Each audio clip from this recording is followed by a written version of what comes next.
to this computer. Man, they changed this up, man. The software is like drives me crazy the way they changed it up. I'm like having to like search through it and be like, okay, what do I do here? What do I do here? Like for like 8 years, it was the exact same thing every day. And now I'm like, oh, you changed this like 6 months ago, and I still don't know what I'm supposed to do. So I hate it when they change it and it makes it worse for the user. it's not that it makes it worse. It's just I have to like look at it a little bit closer. Like once I get used to it, it'll be fine.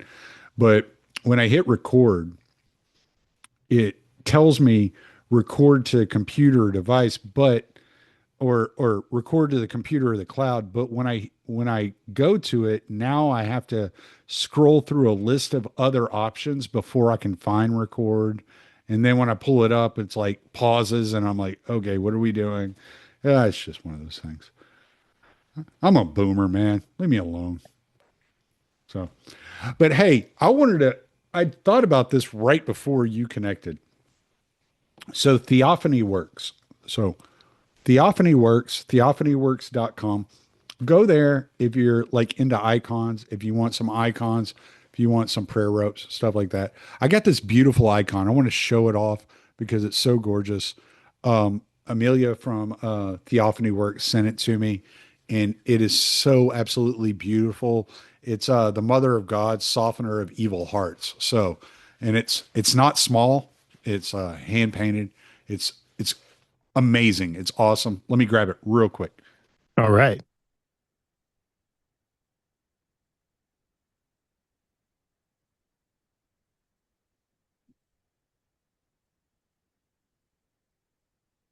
I don't show off my icons very often, but this one, man, is so beautiful. I love this. Wow. Yeah, I just got it on Friday. So I'm like, oh, yeah, it's so That is beautiful. awesome. Yeah, I love it. Stand her up right here. She's going to look over me and make sure I'm not doing anything wrong. Is that And one that you had commissioned when you'd gone on your retreat? so I went to Kansas City and I met Amelia there. And she's a friend of Buck's. And she got in contact with me and wanted to do something for me, and we had talked, and this was the one that she wanted to do, and so she did it. She got it done and sent out to me, and it's absolutely beautiful. I love it, and I want everybody to go to Theophany Works if you're looking for icons, if you're looking for incense, if you're looking for anything. I mean, they even have cards. So she sent me a little like greeting card. So they do greeting Nice. cards, they do paper icons, and they have like prayers on the back and stuff like that. I mean, she sent me a couple of those. So Whoa. yeah, yeah. So just really good work. I really like Theophany Works. Amelia's a sweetheart, and she's taking good care of me. And yeah, it's good to know people and just beautiful work, man, and just a blessing to my home. Even my atheist wife, when I opened it up, she was like, "Whoa!" I was like, "Yes, this is amazing."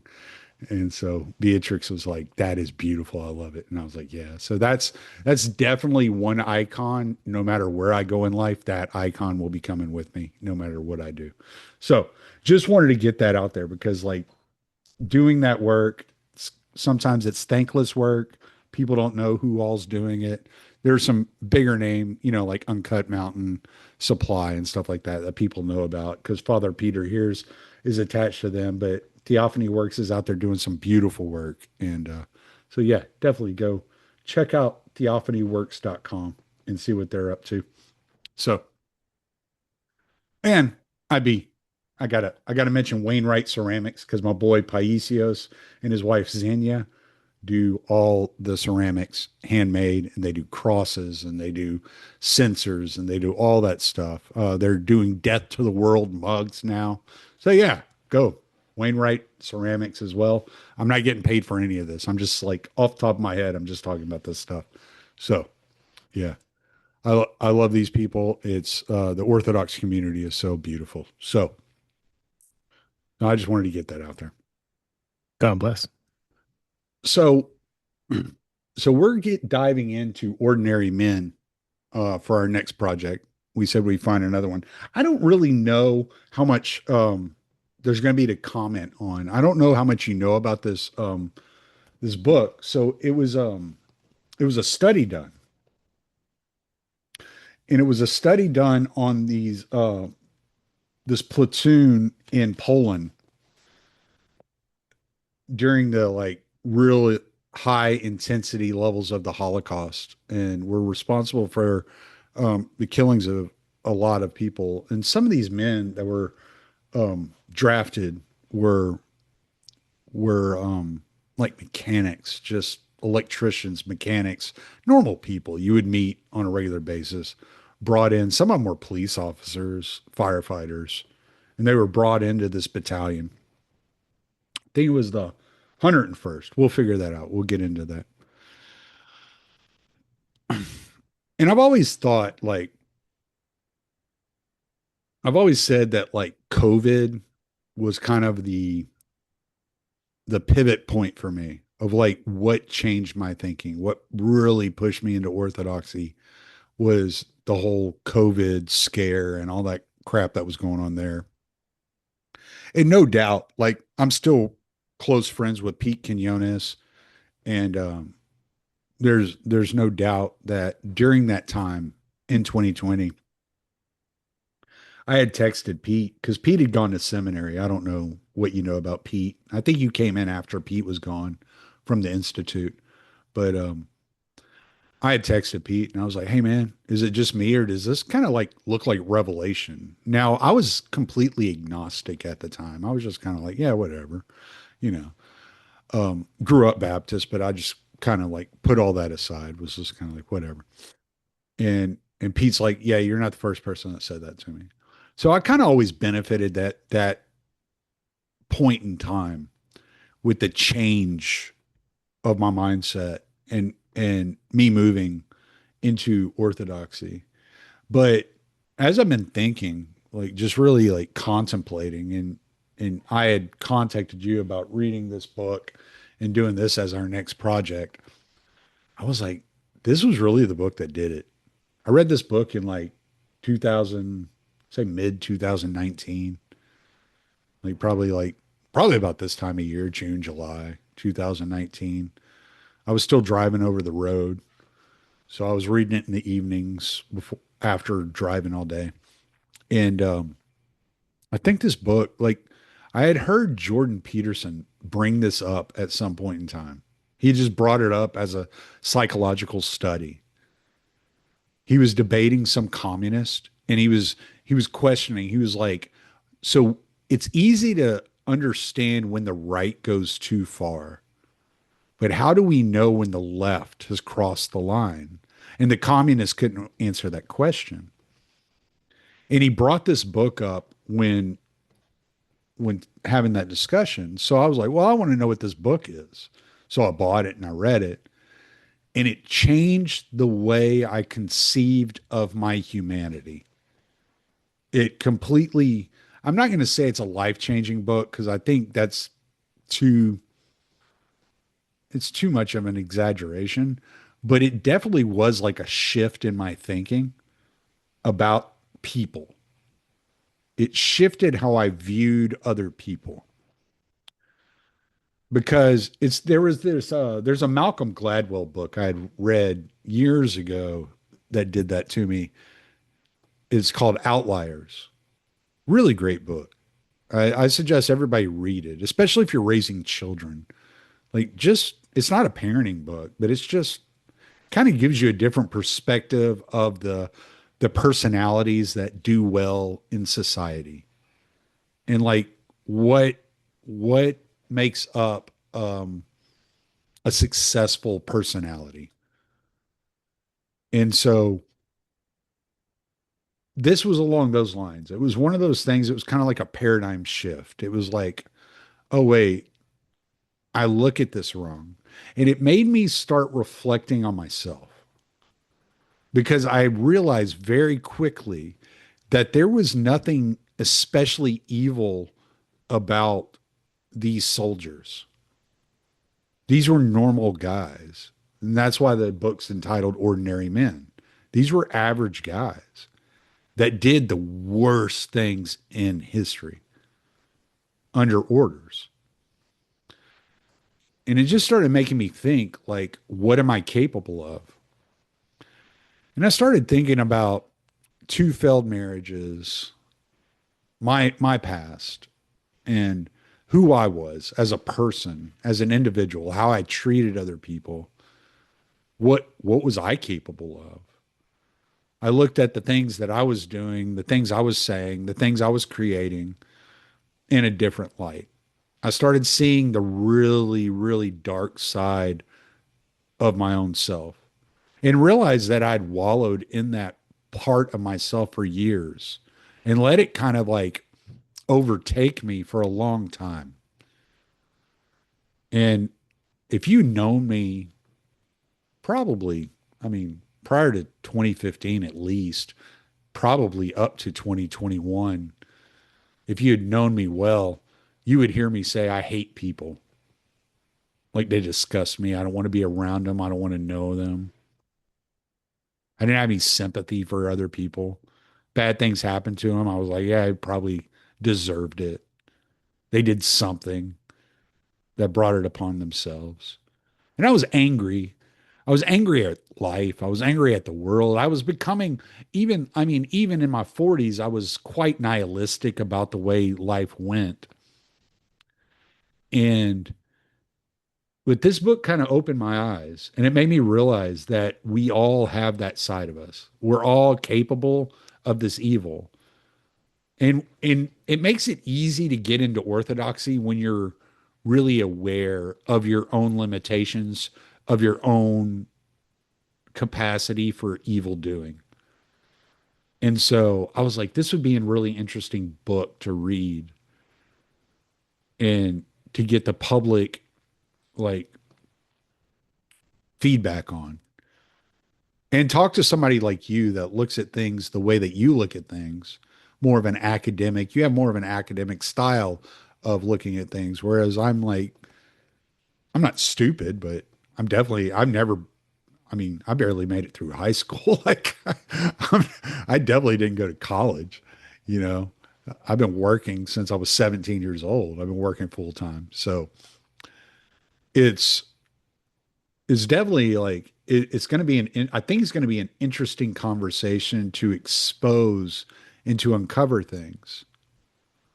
I don't know if you have something to respond to that. I have another direction. I kind of want to touch on something before we dive into this, but if you have something you want to say, like I'm going to let you go. Oh, definitely. First, I'd like to say you're one of the smartest guys I know. So I don't know what you're talking about. I had never read this book.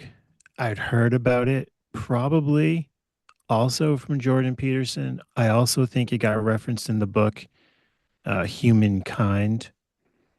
So I was like vaguely familiar with its existence.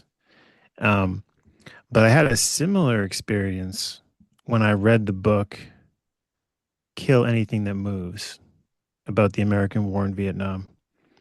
And before I read that book, I bought into the propaganda that um, if you're going to have your country invaded by a military and there's nothing you can do about it, and you have a choice, choose America because at least we don't rape people.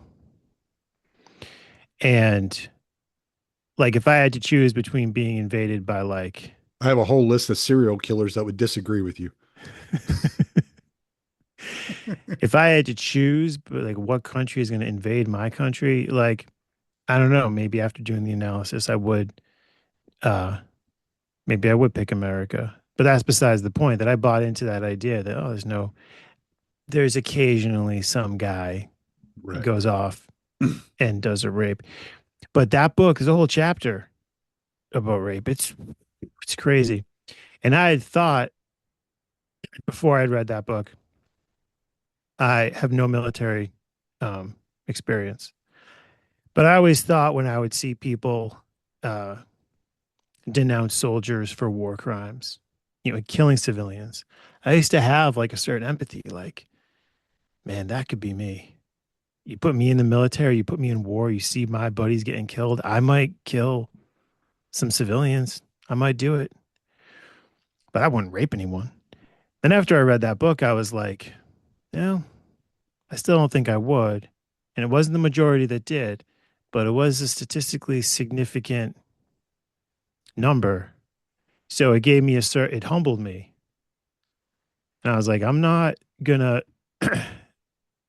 say that I know how I would act.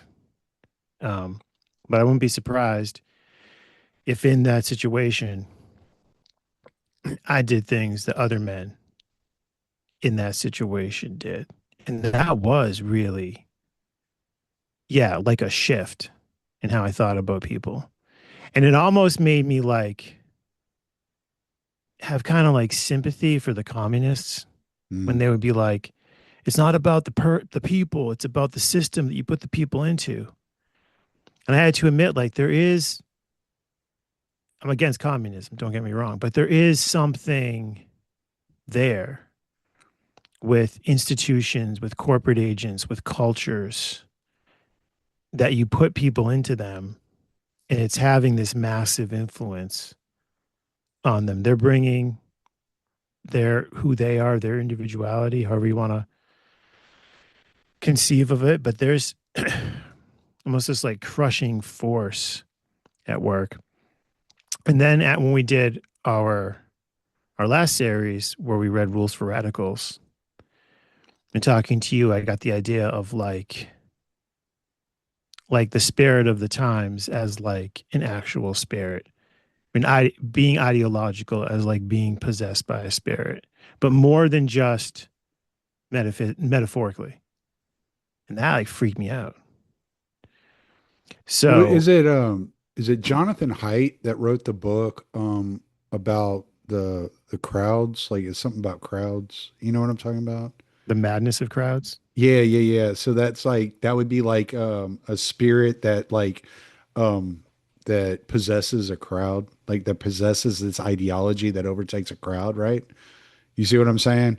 I Like haven't read that book. Father I don't Father think it St was height, but it may not have been. I just remember Father Stephen DeYoung like mentioning that as like the idea of the spirit is manifested through the action of the crowd and then possesses the crowd into a direction of evil, like an ideological possession, right? Like I don't know if I'm making sense the way I'm oh, it's describing making it. sense. Definitely. Yeah. I mean, the um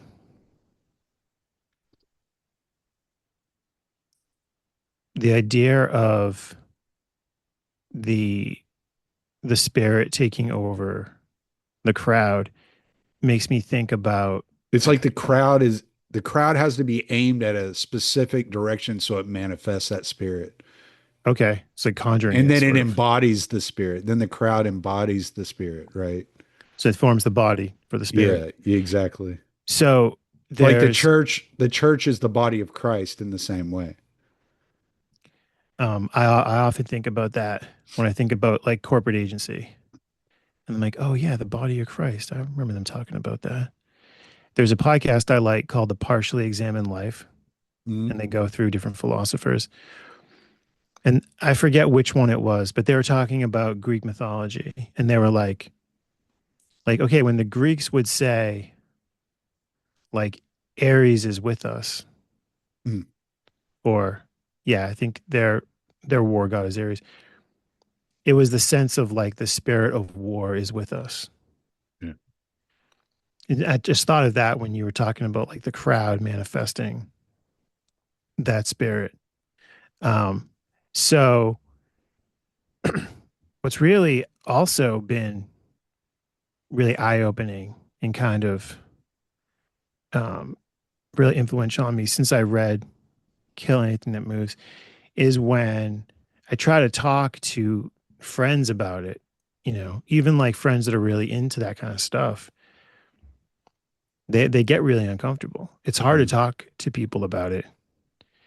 And uh, But I am really enthused to read this book with you and to talk to you about it and to really just dig into these different ideas I have about like, well, what really is evil? What really is goodness? What's the move from like I personally, in my perspective, regard something as pure evil and then saying and then classifying it like actually as evil regardless of what I or anyone else thinks, and getting into these ideas about these institutions that bring people in and get them to do horrible things they wouldn't have done, Mm. presumably. Let me ask you something about what you just said, though. You said it's very uncomfortable to talk to people about it. I don't know how many, I mean, I know I've brought this book up several times. I think I brought it up even while we were reading Rules for Radicals. I mean, I bring Ordinary Men up quite a bit because I found it so, it opened me up to so many possibilities. And I wonder, do you find it uncomfortable to talk to them because you're watching them accept something about themselves, or do you find it uncomfortable to talk to them because you're realizing something about yourself that you didn't know before reading it? So I think my initial discomfort is me realizing something about myself Right, right, right. Yeah. and my society. And then I'm making them uncomfortable because I'm getting them to kind of think about that. And it's kind of, there's just like certain implications of that. So, like, for concrete example, after the October 7th Hamas attack in Israel, there's all the propaganda saying that Hamas committed mass rape, which I wasn't there, but there's a lot of reporting that I respect that claims to debunk that. Mm, But I would talk to friends and I'd be like, they would be like, zeroing in on the rape. And I'd be like, you know, you're you're saying, okay, these guys did rape. And so they're like pure evil, subhuman animals. They should all be killed. But right. like, that like the US Army and Marines have like raped a lot of people. And they'd Hmm. be like, that's not true. And I'd be like, well, here's like a book, here's an article. And then they'd be like, all right, John, here's the difference. The Hamas commanders, they ordered those guys to do it. The guys in Vietnam, they just went off the reservation because they were stressed out in war, you Right. know? And it's like, even if they wouldn't do that, it's like I could just tell like they just didn't want to talk about it. Yeah. And I was just like, wow, that's really intriguing. There's really something here that that I want to explore, but I realize a certain weight to it. It should be explored with respect, with caution. Mm, Um, but it's definitely um like if Martians came here and I was showing them around and I was like, that's a moss, pure evil. Why is that? Well, because they rape. US Marines, it's the best of us. Well, yeah, there were some rapes. What are you, anti-American or something? And that people have that like yeah. mentality. And it's funny is I'm an American. I have that like dichotomy in me. Like Mm, if you told me like we got these Marines and we sent them to Afghanistan, they raped a bunch of villagers, I'd be like, well, we should get those guys help, some like counseling and like cognitive therapy, send them to Tommy, get them to go to church. And then if you like show me the like the a foreign army raping, I do start to see demons. Like, mm, well, then I feel it too. I embody it. I'm like, oh man, that's so evil. It's hmm. hard to believe that kind of evil Yeah, exists. because that could be my wife. Yeah. Yes. There's a picture from, I don't know if it's from Kill Anything That Moves or I had looked it up when I was reading the book, but it's from Vietnam and it's a group of young, like really young looking US Marines waterboarding a Vietnamese woman. Mm. And I had well, I'm looking at the picture and I have like the most like just massive cognitive difference. It was like, Yeah, and in 2003, you're like, yeah, waterboarding isn't torture, and then you're looking at it, you know. it's enhanced interrogation. And well, yeah, first of all, it's like, oh wow, they did water. I thought my generation invented Right. waterboarding. Yeah, we Makes invented sense. Yeah. that. It's That's like, a no. CIA invention. What are y'all doing? But I was like, that's strange. It's like it's almost like the good guys are being made to do the enemy is making the good guys kind of act like the bad guys. How diabolical of her. But if it was reversed, if that was an American woman being waterboarded by Vietnamese soldiers or insurgents, I would be like lethally angry. Instead, I was like confused. I was like, what am I looking at here? This don't make no sense. Did you ever see the video? This might derail you a little bit, but you made me think of this. There's a video out there of do you know who Tim Kennedy is? I do not. Okay, so Tim Kennedy is a former special forces fighter. He might be a contractor now, but he had gone into the UFC, so he had become a UFC fighter. And after leaving the special forces, and but he had made friends with a lot of conservative commentators. And one of the ones he had made friends with was Steven Crowder.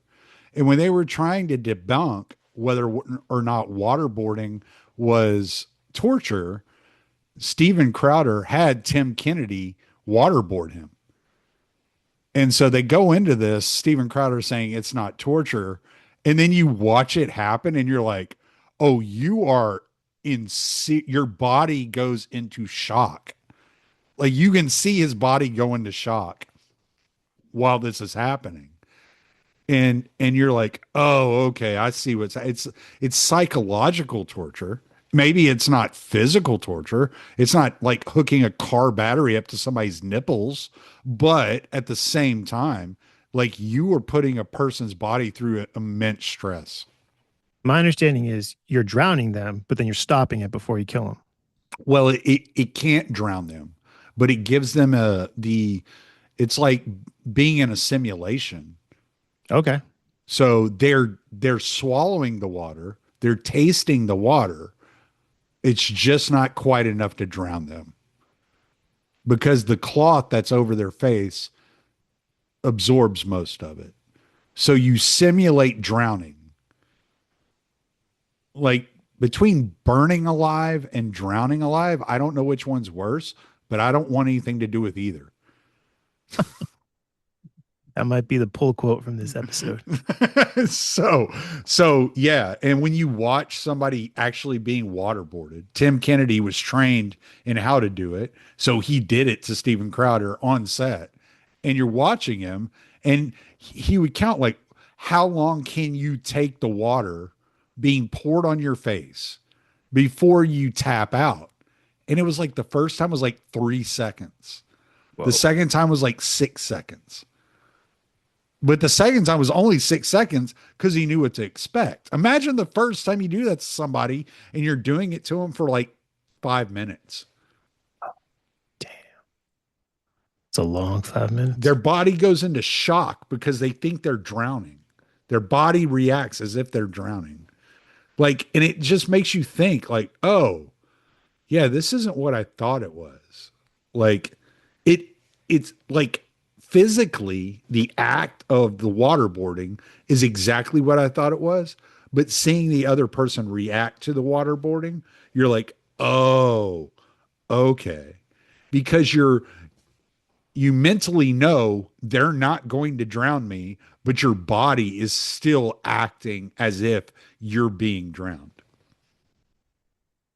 I recently did a virtual reality headset Mm-hmm. experience where it was like you swim with sharks. Mm-hmm.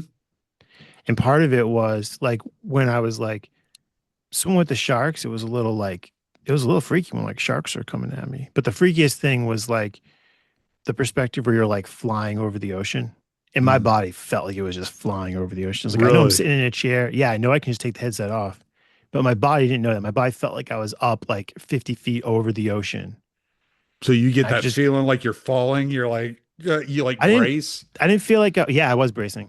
Yeah. I didn't feel like I was falling, but I felt like I could fall. Like I'm not holding myself up, something else Mm. is.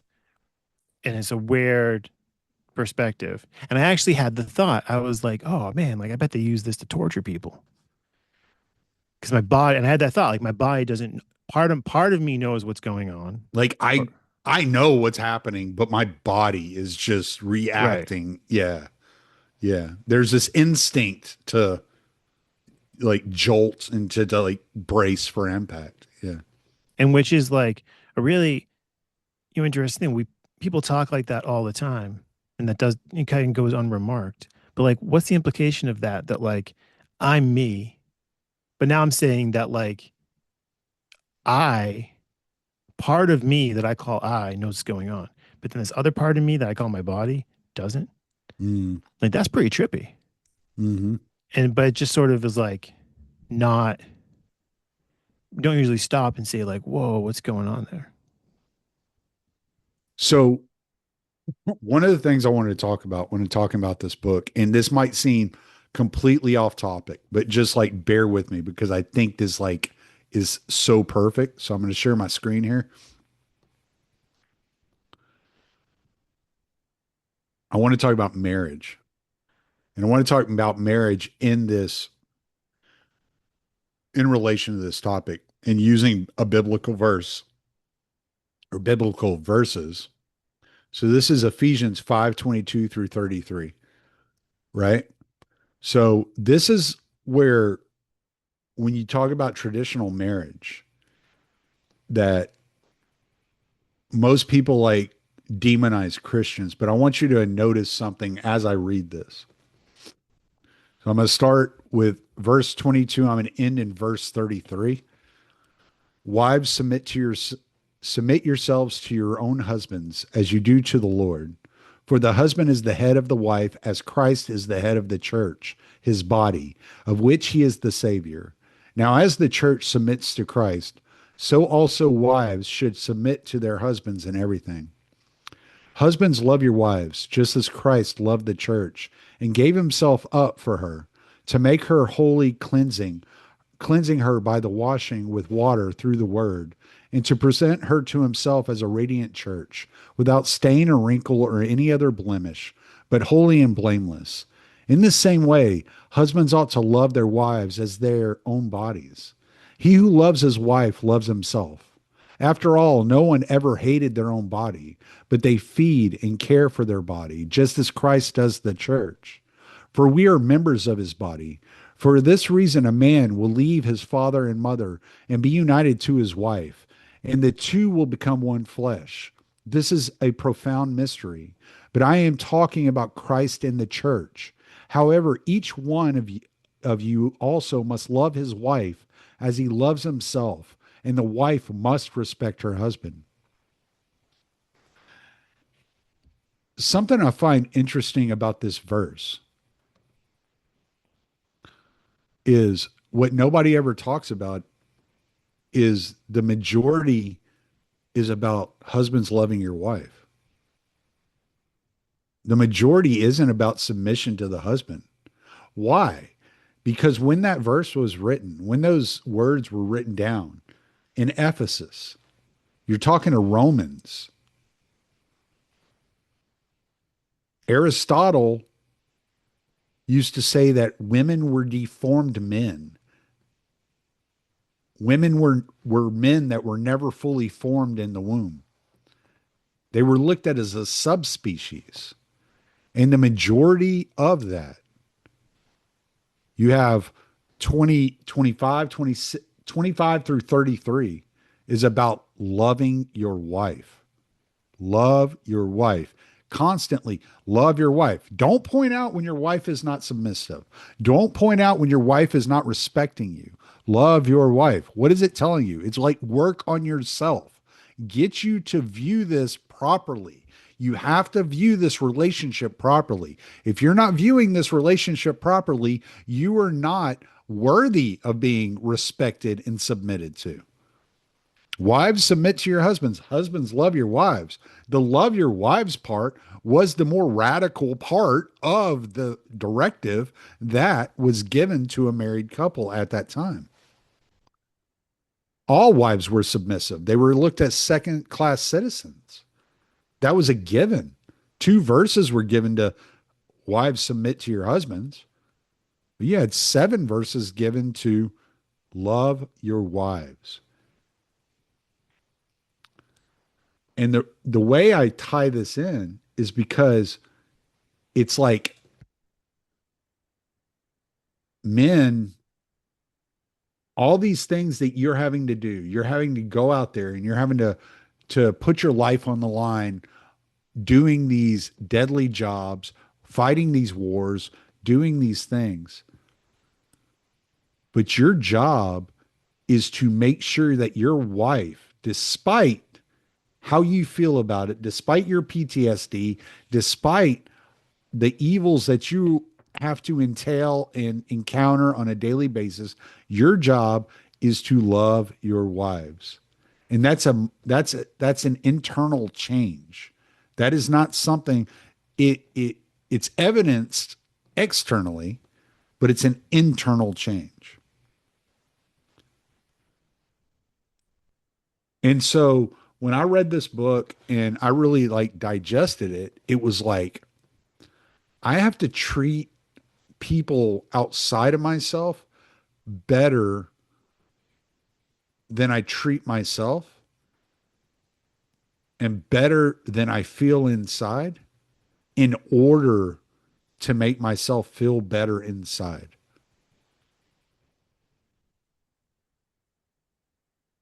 And it's like if your wife is not submitting, just love her.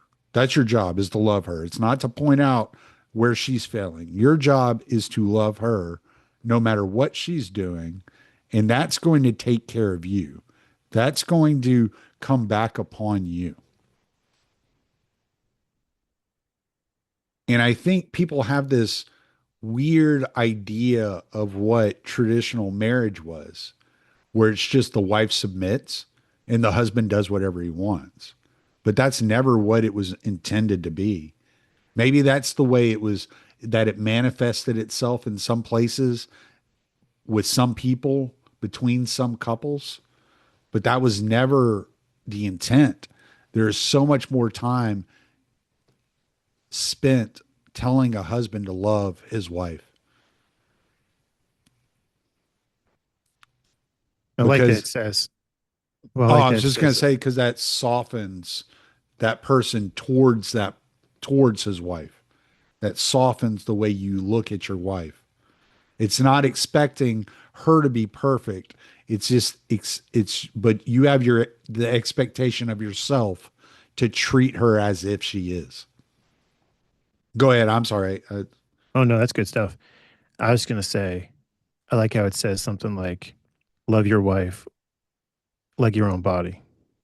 Mm, And I was been talking about my experience with the VR headset, and you were talking about the waterboarding, where you're the person, whoever, whatever part of us it is that's thinking that I know I'm not drowning or I know I'm not flying over the ocean, but my body doesn't know right. that That that your body's reacting. that connection um between the husband and wife is that strong. And it's literally saying, uh, when the son leaves the parents, it becomes one body with the wife. Yeah. And that, I think I've heard that passage before or similar ideas, but I always think of it as People like, usually stop with the wives submit to your husbands. They usually don't go any further than that. I've And heard it's like like, the feminists get mad about that line, but I have heard like sincere. but it's 11 verses. And three verses are about submission and eight verses are about loving your wife. What's funny is like the, the feminists would be like, this Christianity is evil. Look at this line where it says, though, two lines about submission. And it's like, how do you feel about Islam? That is a great religion. Like, do you know what it means? It means submission. That's why. Wait, let's see that book again. Let me see that book again. It's by my friend Rachel Wilson. Ooh, that's awesome. Yeah. Rachel Wilson. Yeah. Have you ever heard Andrew Wilson? Her name sounds familiar, but Yeah, him and Rachel were both on Rogan not that long ago. But Rachel's Rachel's episode was all about that book. It was oh amazing. wow, It was 2 hours and 43 minutes of nice. her hammering the occultic side of feminism. It was amazing. She did such a great job. Yeah. I've had her on the show like 2 or 3 times. I met her through Kyle Matovic. Okay. Yeah, he introduced me to her. Oh, that's awesome. Yeah. And I've had her on the show a couple of times. So But I've heard people talk about the husband and wife is one body, like, and not demonizing or beating up, but sincere. They have that perspective, and I always thought of it as like poetic or metaphorical. But now my thinking different, where it's like, oh, maybe it's like in a actual material way, really one body. mm. And like the thing about like institutions and corporate agents that I find so fascinating is people will make this analogy between like your body has all these cells and this corporate agent like the United States Army has all these individual members that come together as like the cells or appendages of the body. Well, the Orthodox have the only view that actually makes sense with this passage. And I'll tell you why. Because the first sentence is submit yourselves to your husbands as you do the Lord. So the Orthodox view the husband as the priest of the home. The priest of the church is the representation of Christ of in the church. The church is considered Christ's body. Christ is the head of the church. So the woman is the body of the household, and the man is the head of the household. That's what it's saying. When it says the head of the household, it's actually talking about the the actual body of the house. It's talking about the mind versus the heart. That's how I always describe it. It's the man is the head. So the man is the head of the house, has the eyes and the ears to sense danger. Where the woman is the heart, she carries the compassion, the nurturing, the loving. There's an ontological difference in the membership of that body.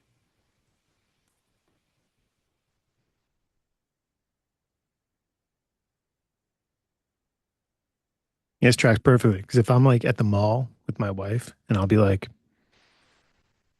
there's a lot of Somalis here. And then she'll be like, Get out of Minnesota. and I'll be like, the average IQ, 70. Apparently I saw it on X. And then she'll be like, get off X. And anyways, and she'll go full social constructivism on me. Well, what if you take people and put them in a better environment, you get better results. And I'm like, I respect your compassion, but we should leave. Um, Well, are you going to get better results before your society like completely destroys itself? Why does Somalia look the way it looks? Yeah.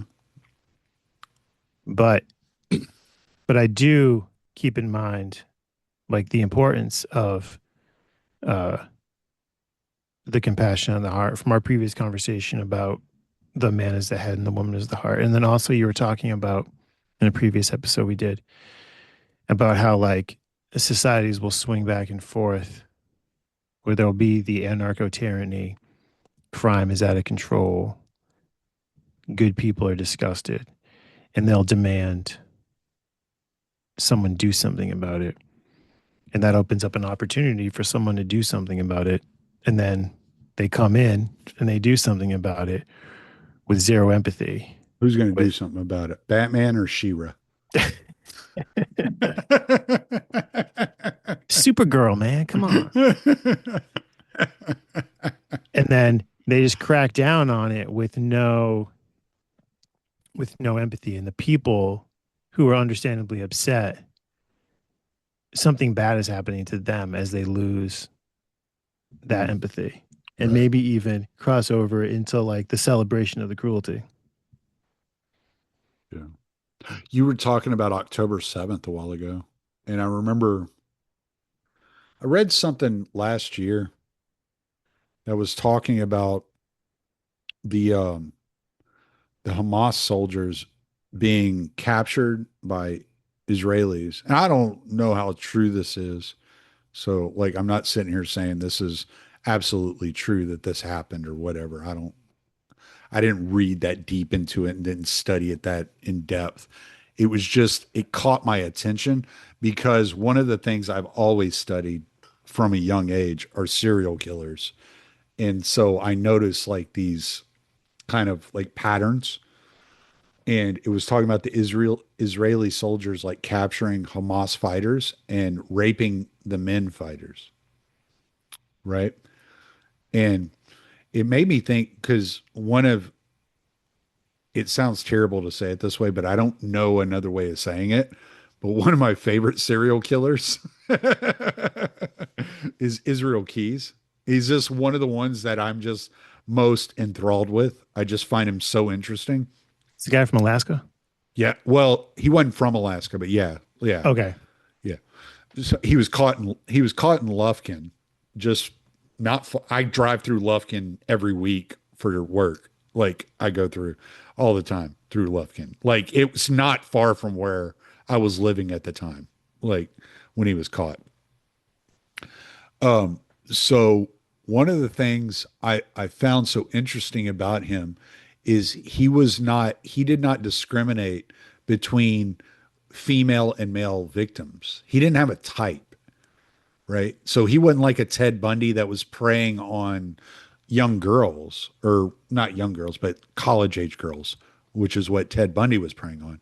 He was hunting humans, and he wanted to flex authority and power over them. And he like before he was caught, some of the two of the last people he had raped and murdered was a married couple, an old married couple, like 60s, like retired, a man and a wife. And he raped and murdered both of them. And it's like this like dominion, this power to flex over both of them in that way. And I kind of thought that whenever I read that story about Israeli soldiers raping Hamas soldiers. Like I said, I'm not saying it's true, but I can see where that side of a person comes from. This book should help us kind of like dig into that psychology. Well, just to add on to the Israeli piece, I have seen Funny, his name was Israel Keys. I there was stories didn't even about think about it until just now. When you said Israeli, I'm like, who are you talking about? The country or the guy? which one, but there's stories about the Israelis in their prisons using rape against the Palestinians as institutional tactic. And then there's a story So did you like read that too about the men raping the men? I've read that Okay. about the Israelis raping the men, and I've even talked to people who say like they don't want to rape the woman, they want to only rape the men. I don't know if Right. that's true, but It's like a dominance thing is like, there's like, video they released from one of the prisons yeah. where the guys are like holding up the guard, the correctional officers are holding up their shields, but you can Mm, see it looks like a guy's getting raped. And then within the Israeli like governmental system, there was a woman who was trying to do something about it, and then she was being demonized. And there's one, I don't know if he was a soldier or a corrections officer, Israeli, who had been like someone was trying to prosecute him, but mm, then like, I don't know, like Smotrich or Ben Gvir stepped in and they let the guy go. right. But then the guy was on. This is what I thought was creepy. That they brought the guy on like their like television news shows to like celebrate him. And I was like, that's going too far. Like in America, in Vietnam, there was a lot of rape. In World War II, there was rape. And Eisenhower, apparently he had some guys hung try to put a stop to it. In Iraq, War Two, by all accounts, the officers did a really great job of clamping down on the rape. Um, but regardless, it does happen, and justice isn't always done. But we don't bring the guy on like MSNBC or Fox News. Can you imagine Fox News bringing on a guy and being like, "This man raped all these villagers in Afghanistan. That's Thanks for keeping us safe." Like we would never do that. How many dudes did you sodomize with a bayonet? Yeah, like Well, that was like Vlad the Impaler, right? Like that's what he was doing. He was sodomizing people with these like spears and running the spear through their body and then like standing the spear up. You know why he was doing that? So he was Christian.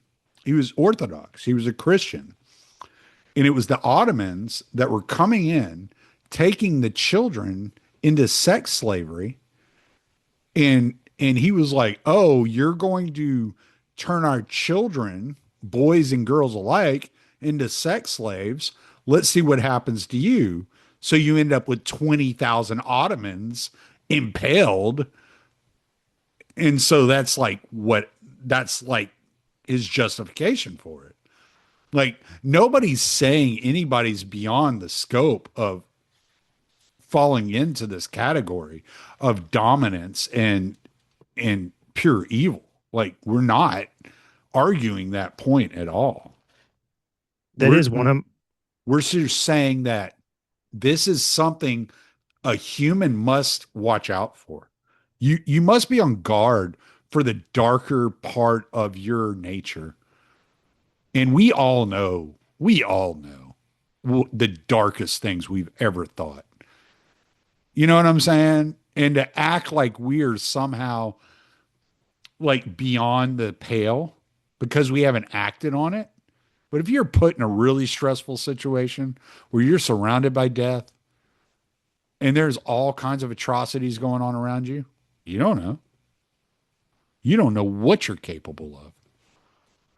yeah, that just as like living in a relatively peaceful place, chill dude.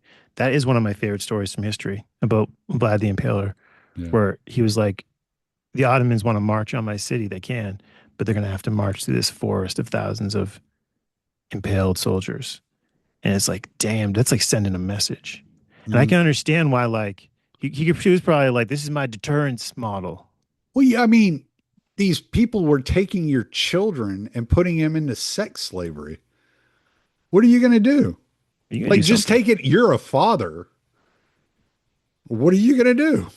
You know what I'm saying? Like, John Q ain't got shit on me. Like, Yeah, it's funny. It's like whatever you want to call that, like darkness within us. Carl yeah, Jung called it the shadow, but it's almost like it's there and it wants to do its job. yeah. And then, And we yeah, if all somebody, have it. we all have it. And then there's like part of us that's trying to like keep it in check, resist the temptation. But yeah, if someone's taking your children and selling them into the sex slavery, then the shadow's like, ding, ding, ding, put me in, coach. And you're like, Right. Yeah. authorized. Yeah. Yeah. Yeah. And then you can just justify anything. Yeah. Right. So, I mean, I don't know. I, I'm not sitting here saying Vlad the Impaler, he's not a saint in the Orthodox Church, but we do claim him.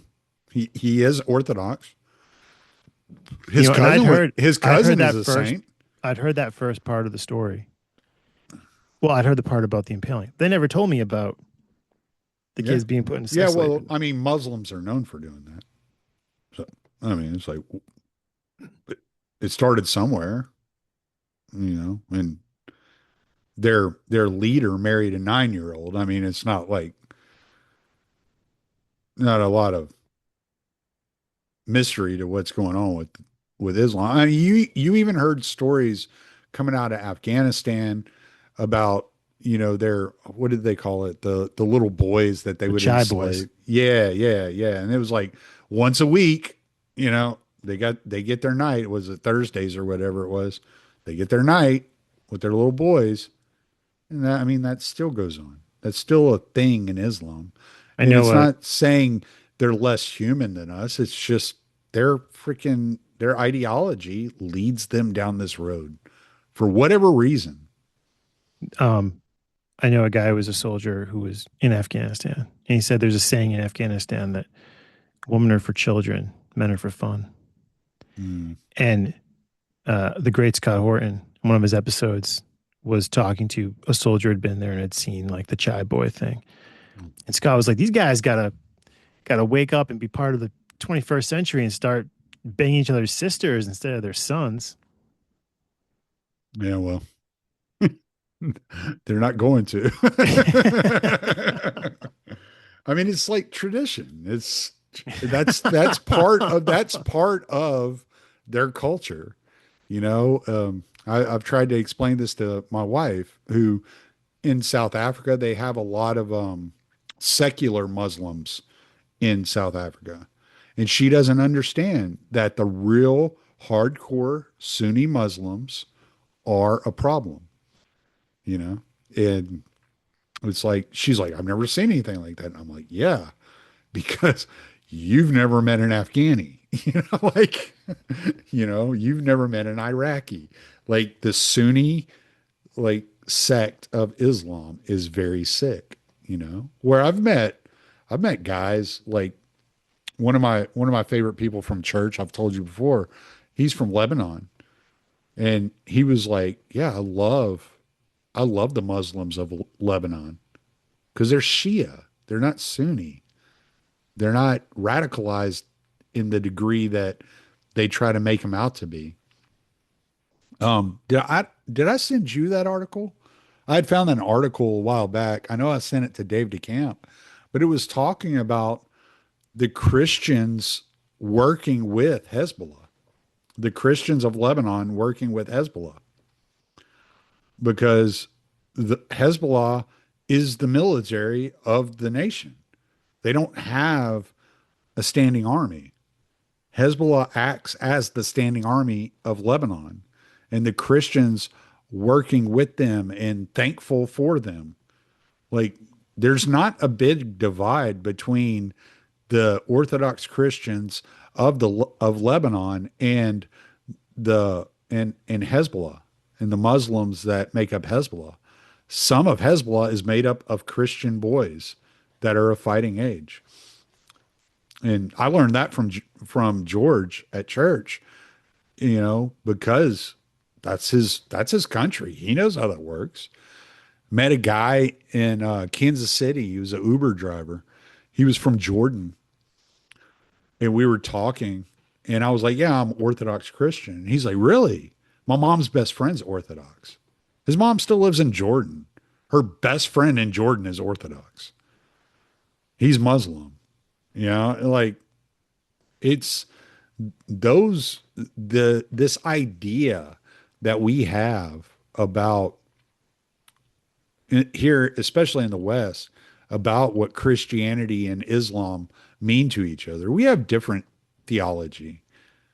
We're Trinitarians, they're Unitarians, but there's not like this big divide socially in those nations unless you get into the Sunni nations. The Sunni nations are where the divides happen. The Shia nations are very much more relaxed, at least from what I can tell, from all the experiences I have. But but I don't think we necessarily need to dive into all that, even though I already said all that. Well said, sir. I try.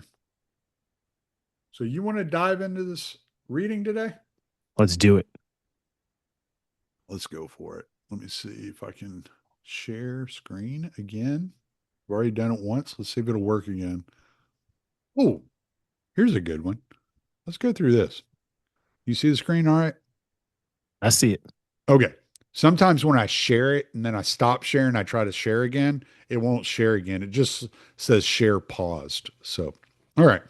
So I highlighted this section. This is from the prologue of Orid for July 25th, as you see highlighted right here. And I found this very interesting. I was reading this the other day. O brethren, guard yourselves from those desperate ones who call themselves the heralds of liberty, even as they serve their master, the devil, day and night. They call their poverty wealth, and the true wealth of others they call poverty, just as a fool calls the rest of the world ignorant and himself intelligent. Thus, those who are least free call others enslaved. They call service in the spirit of love to God and our neighbor slavery, yet they call service to the devil liberty. They are malicious toward both God and men, as the devil himself is malicious toward God and men. Whenever you hear anyone speak to you of liberty, question him well first to see whether he is a slave of some passion or vice. By the impurity of his life and his shamelessness and self will, you will recognize a false teacher of liberty. And I really just loved that. I just thought that was beautiful because so many of the guys out there pushing libertarianism or pushing this libertine idea that, oh, do what thou wilt, as if they're Aleister Crowley's long lost son or something. That shall be the whole of the law. There you go. I've read that. I've read all his stuff. I have it all saved in my Kindle. I did read it. And I disagree. Even when I was agnostic, I disagreed with all of it. I was like, this dude's a psycho. This boy ain't right. There was something definitely wrong with Mr. Crowley there. Or as they say in England, Crowley. All right. So this is Ordinary Men. It's written by Christopher R. Browning. This is the preface. In mid March 1942, some 75 to 80% of all victims of the Holocaust were still alive, while 20 to 25% had perished. A mere 11 months later, in mid February 1943, the percentages were exactly the reverse. At the core of the Holocaust was a short, intense wave of mass murder. The center of gravity of this mass murder was Poland, where in March 1942, despite 2.5 years of terrible hardship, deprivation, and persecution, every major Jewish community was still intact, and where 11 months later, only the remnants of Polish Jewry survived in a few rump ghettos and labor camps. In short, the German attack on the Jews of Poland was not a gradual or incremental program stretched over a long period of time, but a veritable blitzkrieg, a massive offensive requiring the mobilization of large numbers of shock troops. This offensive, moreover, came just when the German war effort in Russia hung in the balance. A time period that opened with the renewed German thrust toward the Crimea and the Caucasus and closed with the disastrous defeat of Stalingrad. If the German military offensive of 1942 was ultimately a failure, the Blitzkrieg against the Jews, especially in Poland, was not. We have long known how the Jews in the major ghettos, especially Warsaw and Lodz, were murdered. But most Polish Jews lived in the smaller cities and towns whose populations were often more than 30% Jewish, and in some cases even 80 or 90%. How had the Germans organized and carried out the destruction of this widespread Jewish population? And where had they found the manpower during this pivotal year of the war for such an astounding logistical achievement in mass murder? The personnel of the death camps was quite minimal, but the manpower needed to clear the smaller ghettos, to round up and either deport or shoot the bulk of Polish Jewry was not. My search for the answers to these questions led me to the town of Ludwigsburg near Stuttgart.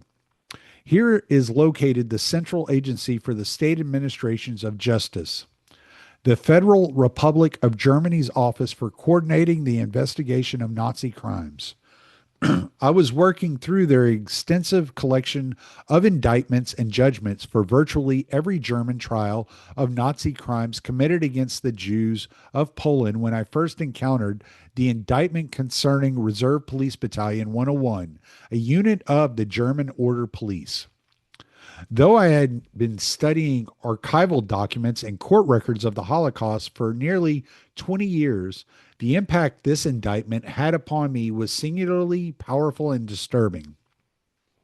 Never before had I encountered the issue of choice so dramatically framed by the course of events and so openly discussed by at least some of the perpetrators.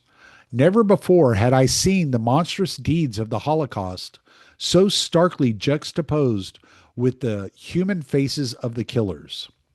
It was immediately clear from the indictment, which contained quite extensive verbatim quotations from pre-trial interrogations of battalion members, that the case was based upon an unusually rich collection of testimonies. Moreover, many of these testimonies had a feel of candor and frankness conspicuously absent from the exculpatory alibi. Do you know how to say that? Alibi laden? I think it's alibi laden. Alibi laden. Okay. Huh. That's not how I would have spelled alibi. Okay. Ugly. You ain't got no alibi. You laden. You laden. Alibi laden and mendacious testimony so often encountered in such court records. The investigation and legal prosecution of Reserve Police Battalion 101 had been a decade long process conducted by the Office of the State Prosecutor. I'm definitely not saying that one, in Hamburg. This office, surely one of the most diligent and committed prosecutors of Nazi crimes in all of the Federal Republic, still had custody of the court records relating to the case, and I successfully applied for permission to see them. Unlike so many of the Nazi killing units, whose membership can only be partially reconstructed, Reserve Police Battalion 101's roster was available to the investigators. As most of the men came from Hamburg, and many still lived there at the time of the investigation, I was able to study the interrogations of 210 men from a unit consisting of slightly less than 500 when it was sent at full strength to Poland in June 1942. This collection of interrogations provided a representative sample for statistical answers to questions about age, party and SS membership, and social background. Moreover, about 125 of the testimonies were sufficiently substantive to permit both detailed narrative reconstruction and analysis of the internal dynamics of this killing unit. Ultimately, the Holocaust took place because, at the most basic level, individual human beings killed other human beings in large numbers over an extended period of time. The grassroots perpetrators became professional killers. The historian encounters numerous difficulties in trying to write about a unit of such men, among them the problem of sources. In the case of Reserve Police Battalion 101, in contrast to many of the killing units operating in the Soviet Union, there are few contemporary documents and none that deal explicitly with its killing activities. The accounts of a handful of Jewish survivors can establish the dates and magnitude of various actions in some of the towns where the battalion operated. But unlike survivor testimony about prominent perpetrators in the ghettos and camps, where prolonged contact was possible, survivor testimony can tell us little about an internment like unit like Reserve Battalion 101. Unknown men arrived, carried out their murderous task, and left. Seldom, in fact, can the survivors even remember the peculiar green uniforms of the order police to identify what kind of unit was involved. In writing about Reserve Police Battalion 101, therefore, I have depended heavily upon the judicial interrogations of some 125 men conducted in the 1960s. To read about the same events experienced by a single unit as filtered through the memories of 125 different men more than 20 years after the fact is disconcerting to a historian looking for certainties. Each of these men played a different role. He saw and did different things. Each subsequently repressed or forgot certain aspects of the battalion's experiences or reshaped his memory of them in a different way. Thus, the interrogations inevitably present a confusing array of perspectives and memories. Paradoxically, I would have had the illusion of being more certain about what happened to the battalion with one detailed recollection instead of 125. Beyond the differing perspectives and memories, there is also the interference caused by the circumstances in which the testimony was given. Quite simply, some men deliberately lied, for they feared the judicial consequences of telling the truth as they remembered it. Not only repression and distortion, but conscious mendacity shaped the accounts of the witnesses, these white fuckers. Furthermore, the interrogators asked questions pertinent to their task of collecting evidence for specific indictable crimes committed by particular people, but did not systematically investigate the broader, often more impressionistic and subjective facets of the policeman's experience that are important to the historian, if not to the lawyer. Problem here is, as I read, my eyes are like two or three words ahead of what I'm actually saying. So I'm like knocking this out and I'm like saying things and I'm like, wait, that's not right. So as with any use of multiple sources, the many accounts and perspectives had to be sifted and weighed. The reliability of each witness had to be assessed. Much of the testimony had to be partially or totally dismissed in favor of conflicting testimony that was accepted. Many of these judgments were both straightforward and obvious, but others were quite difficult. And as self conscious as I have tried to be, at times I undoubtedly made purely instinctive judgments without even being aware of it. Other historians looking at the same materials would retell these events in somewhat different ways. In recent decades, the historical profession in general has been increasingly concerned with writing history from the bottom up, with reconstructing the experiences of the bulk of the population ignored in the history of high politics and high culture hitherto so dominant. In Germany, in particular, this trend has culminated in the practice of Alltags, yeah, that word, the history of everyday life, achieved through a thick description of the common experiences of ordinary people. I may have German in my bloodstream, but I don't read German at all, so forgive me, people. When such an approach has been applied to the era of the Third Reich, however, some have criticized it as an invasion, a way to shift attention from the unparalleled horrors of the Nazi regime's genocidal policies to those mundane aspects of life that continued relatively undisturbed. Thus, the very attempt to write a case study or microhistory of a single battalion might seem undesirable to some. As a methodology, however, the history of everyday life is neutral.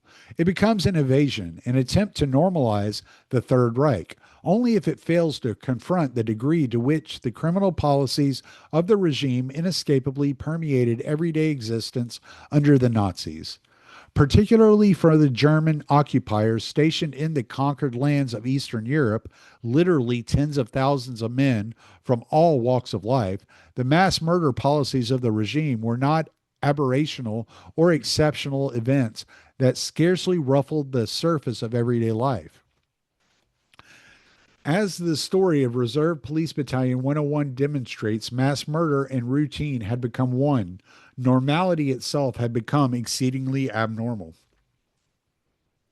Okay, now go do a book on how Georgians feel about Russians after the Soviet occupation of Georgia. Just saying. Another possible objection to this kind of study concerns the degree of empathy for the perpetrators that is inherent in trying to understand them. Clearly, the writing of such a history requires the rejection of demonization.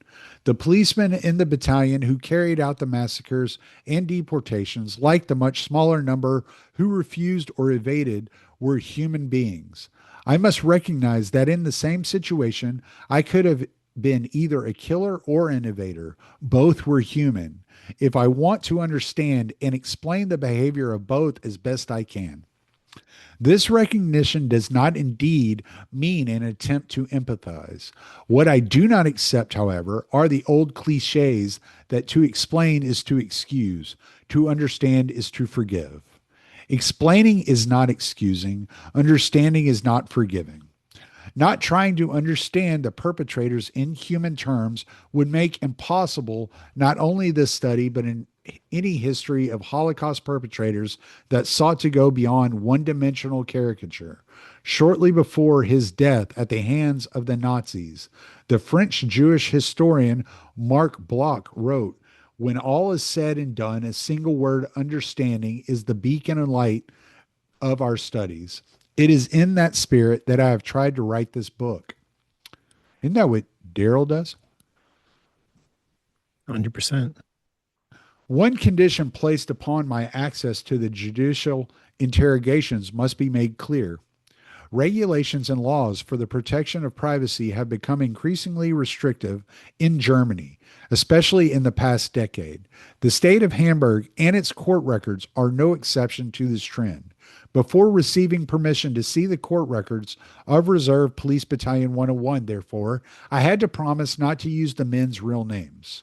The names of the battalion commander, Major Wilhelm Trapp, and the three company commanders, Captain Wolfgang Hoffman, Captain Julius Wooloff, and Lieutenant Hartwig Gnade, appear in other documentation and archives outside Germany. I have used their real names, for in their cases there is no confidentiality to breach. However, I have used pseudonyms designated at first occurrence by an asterisk for all other battalion members who appear in the text of this book. The notes refer to those giving testimony simply by first name and last initial. While this promise of confidentiality and use of pseudonyms is, in my opinion, an unfortunate limitation on strict historical accuracy, I do not believe it undermines the integrity or primary usefulness of the study. Real quick, is that I'm really not a German like speaker at all. Is that Grenade or would that be Nade or Nod? Do you know Hartwig Grenade? I am also Nod? not a German speaker. I've never seen that name. Okay. So I have no idea. I'll just change it every time I say it. Eventually I'll get it right. A number because like in like South Africa, right? Like you'll have like Mpumalanga, which is spelled MP, right? UM. It's but you pronounce the it's Mpumalanga, right? But there's no vowel between the M and the P. That's why I was curious because there are some languages where you do pronounce the two consonants together. I'll look it up for next time. Oh, I guess I could have done that. I didn't even think to look it up. A number of people and institutions provided indispensable support during the research and writing of this study. Oberstaatsanwalt, senior prosecutor, Alfred Streim, made available to me the incomparable collection of German judicial records in Ludwigsburg. Oberstaatsanwalt, Oberstaatsanwalten, Helge Grabitz encouraged me to work with the court records in Hamburg, supported my application for access, and generously helped in every way during my stay there. Pacific Lutheran University provided me with financial awards for the two trips to German archives that initiated and concluded my research on this project. The Alexander van Humboldt Foundation likewise aided one research visit in Germany. The bulk of the research and writing was completed during sabbatical leave from Pacific Lutheran University, and with the support of Fulbright research grant to Israel. Daniel Kraskop, Executive Secretary of the United States Israel Educational Foundation, deserves special thanks for facilitating my research in both Israel and Germany. Peter Hayes of Northwestern University and Saul Friederland of UCLA offered opportunities to present initial research findings at conferences they organized at their respective institutions. Many friends and colleagues listened patiently, offered suggestions, and provided encouragement along the way. Philip Nordquist, Dennis Martin, Audrey Euler, Robert Hoyer, Ian Kershaw, Robert Galately, Yehud Bauer, Dina Porritt, Michael Morris, Bettina Byrne, George Mossy, Elizabeth Domansky, Gita Serini, Carlo Ginsberg, and the late Uwe Adam deserve special mention. To Raul Hilberg, I owe a special debt. In 1982, he called attention to the indispensability of the order police to the final solution, continuing as so often in the past to set the agenda for further Holocaust research. He then personally interested himself in the publication of this study. For such help, both now and on earlier occasions in my career, the dedication of this book is an inadequate expression of my esteem and gratitude for the continued support and understanding of my family, who have patiently endured the gestation period of another book. I am particularly grateful. Tacoma, November 1991. Okay, so we got through the preface. So we'll stop the share. All right. So So what we're looking at here is not a book that is meant to excuse or give or take sides. It is a study in which he is trying to understand what occurred psychologically within these people, why they acted the way they acted and went through with following orders.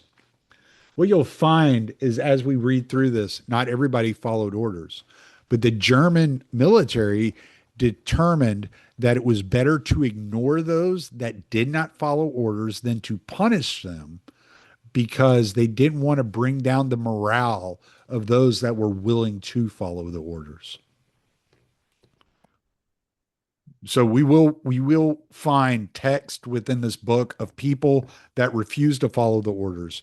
Many of them like abandoned post, went out into the woods after being ordered to kill piles of Jews and create mass graves, went out into the forest and vomited and refused to interact with these tragedies. So we're not only reading about like terrible people within this book, what we're trying to uncover is what part of human nature would lead somebody to follow orders to this extent.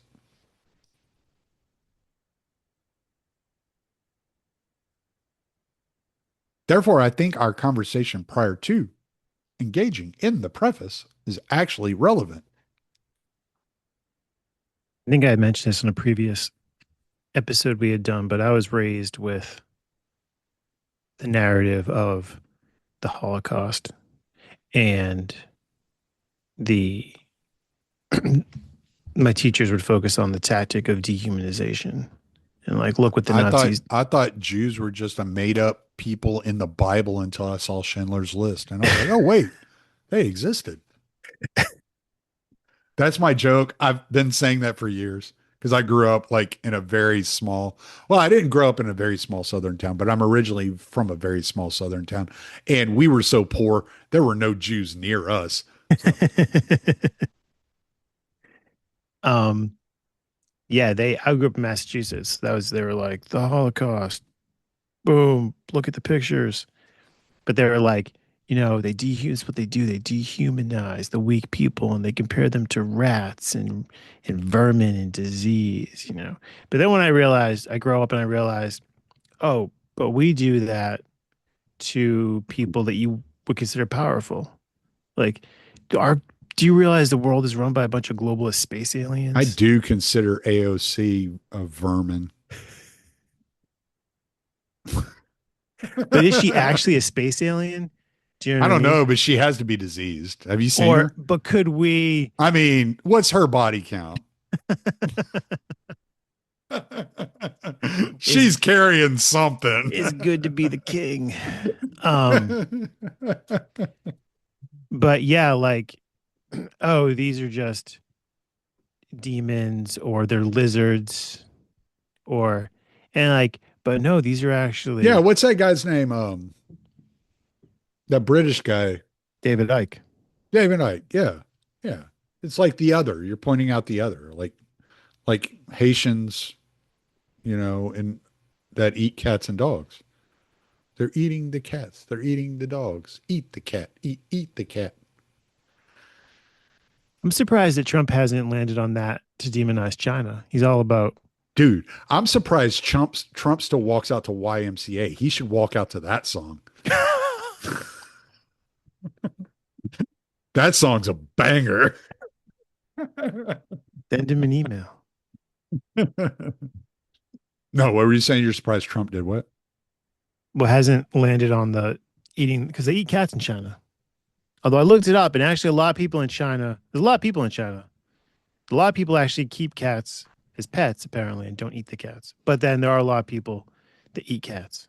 So I would get really angry. I think Trump would lose a lot of his voter base if he started doing that because, and I have an argumentation. It's anecdotal, but I have argumentation. When I lived in Katy on Mason Road, there was a Chinese restaurant, and it was the best Chinese restaurant in the area.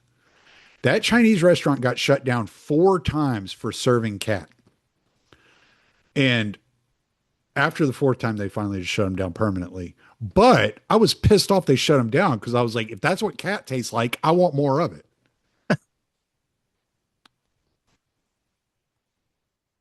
So, Okay, yeah. So fair I think enough. he would lose. I think Trump would lose a lot of his voter base. So his instincts are good once again. That's a true story about the Chinese restaurant. I think it was The Haha's Chinese people, restaurant. the people that would be upset about the cats, uh, are the people that wouldn't vote for him anyway. Yeah. Yeah. Yeah. Yeah. Liberals don't eat pussy. Not classic anyway. That aftermarket pussy.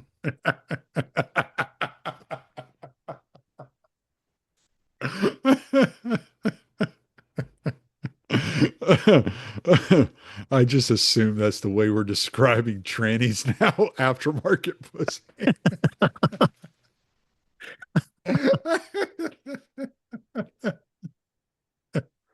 What It's else would you not call it? it's not generic anymore.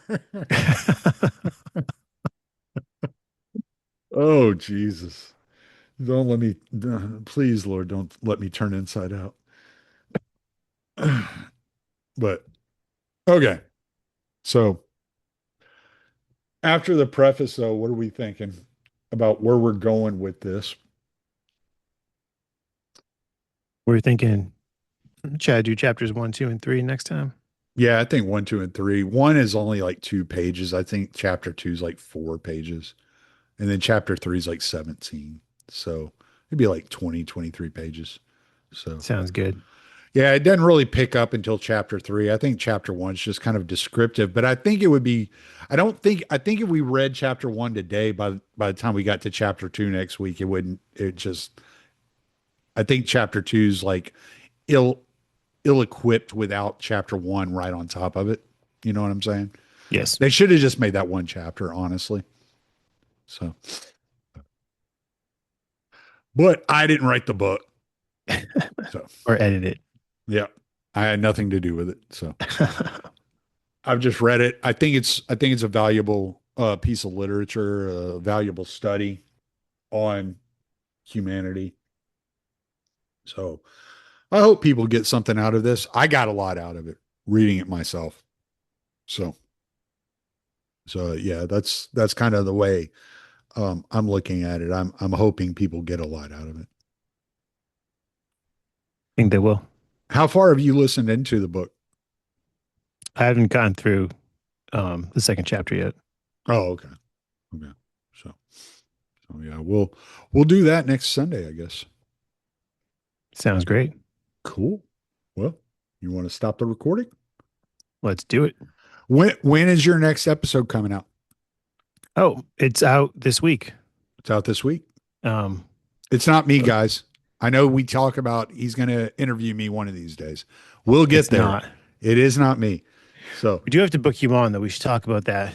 If I posted this past Thursday, it's me interviewing uh, Colonel Rick Francona, who was nice. the interpreter for General Schwarzkopf during Desert Storm, Cool.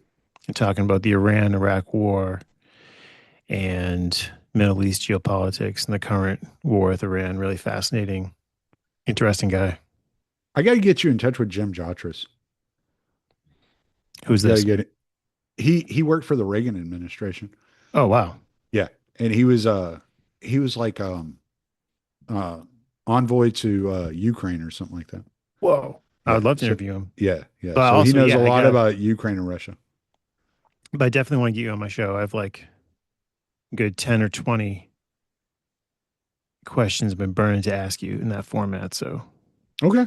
Yeah. we'll talk Yeah, we'll talk offline about it and as make soon that as we happen. log off here. We'll talk about it. We'll try to figure out when Perfect. we can do it. Yeah. Yeah. So, so all right. So where's your show coming out?